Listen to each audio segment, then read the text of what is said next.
Pendant toute la semaine, c'est Philippe Laruelle, le chef de l'entreprise De Buyer, qui cuisine pour nous. On va réaliser la première recette de cette semaine, un escargot en robe des champs et... Crème d'ail et croûte d'herbe. Et croûte d'herbe.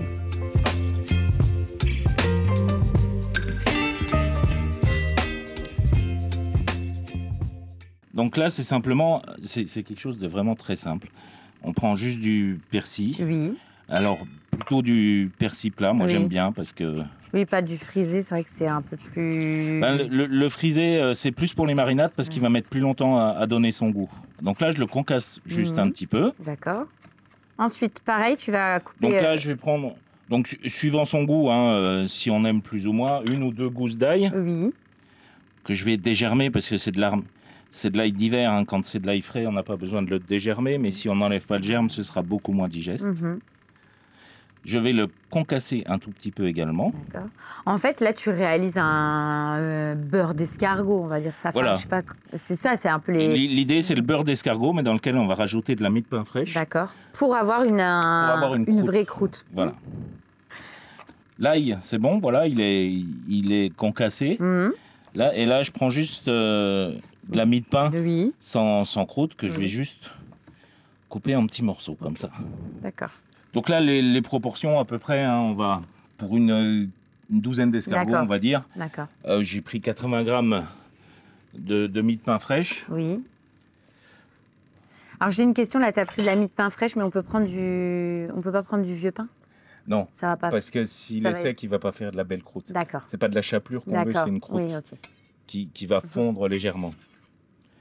Donc voilà l'ail et le persil. Ok. Et j'ai pesé la même quantité en beurre. La même quantité que la mie de pain. D'accord. Ah, donc là, tu vas déjà mixer un peu l'ensemble. Voilà. On va bien mixer la mie de pain, l'ail et le persil. D'accord. Et cette croûte, là, on va s'en servir sur les escargots. D'accord. Mais l'avantage, c'est quelque chose qu'on va pouvoir conserver au congélateur. Oui, donc c'est le même principe qu'une croûte classique. Là, on va mettre du beurre. Après, on va le mettre entre deux feuilles au congélateur. Donc ça veut dire que, comme tu me dis, ça se garde. On peut le garder dans le temps. Et s'il nous en reste, on l'utilise, comme tu dis, carré d'agneau, même sur... Un filet de cabillaud qu'on cuit juste à la vapeur, un poisson. On le passe à un poisson. Pour lui apporter un peu de goût, un petit peu de peps, quoi. Viens voir. Ah oui, donc la mie de pain a déjà pris de la couleur. La mie de pain a déjà pris de la couleur. Et ensuite, donc, tu vas mettre... Et là, je vais juste ajouter mon beurre. Même quantité que le pain de mie. Que le pain de mie.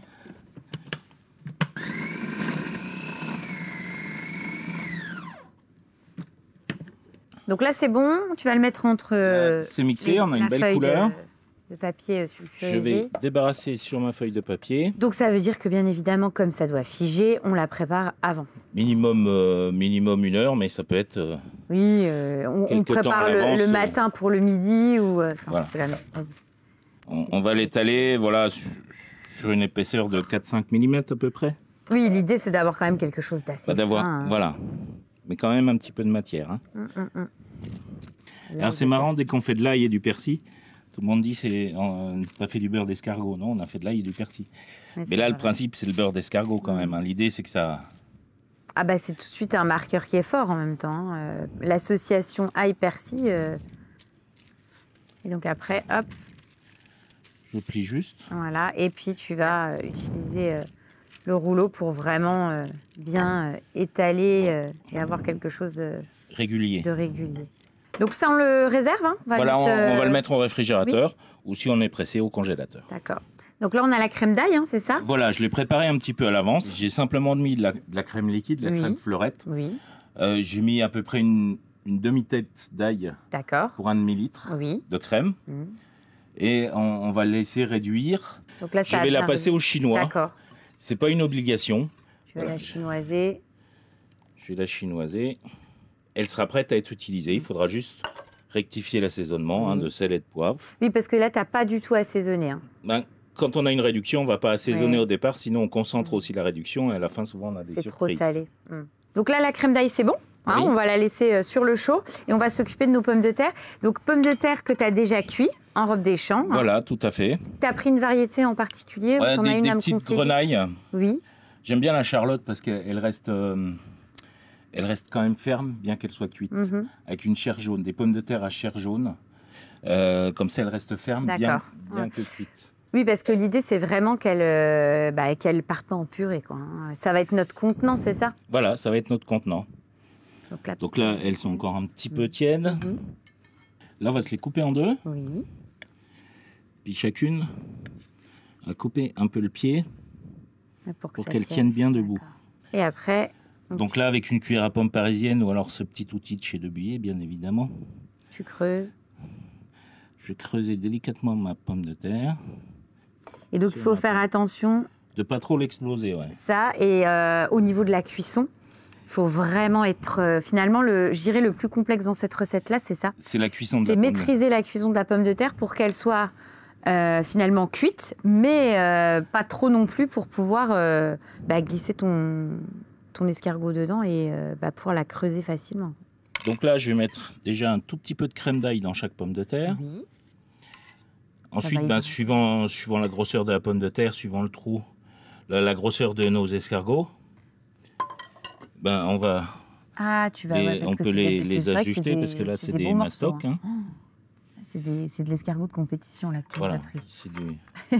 Donc comme ça, de façon froide. Hein, oui. Après, ils vont repasser au four, c'est ça? C'est ça, pour que... On a préchauffé notre four, là. Et après Et après, on va la... Donc tu remets un petit peu de crème. Voilà, pour compléter, pour ceux qui... Il faut que ce soit généreux. Hein. De toute façon, on en mettra quand même sur l'assiette, de la crème aussi. Donc tu décolles ta croûte. Voilà. Et après, tu emportes pièce. Et tu le positionnes dessus. Ça va faire... En fait, là, ce que tu veux, c'est quoi? Ça va faire comme gratiner, ça va quand même fondre. Ça va un tout petit peu fondre avec le beurre, mais ça va gratiner avec la mie de pain qu'on a mis. D'accord.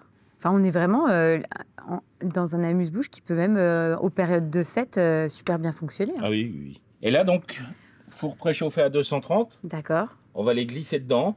Alors, suivant la grosseur des pommes de terre, on va les laisser 3 à 5 minutes. On les surveille, de toute façon, on le verra, ça va gratiner. Donc, on les enfourne et puis après, on pourra dresser et goûter. Hein. Oui. C'est ça? Ouais, top. Donc tu mets une petite touche de verdure. Touche de verdure, oui. Avec de la mâche.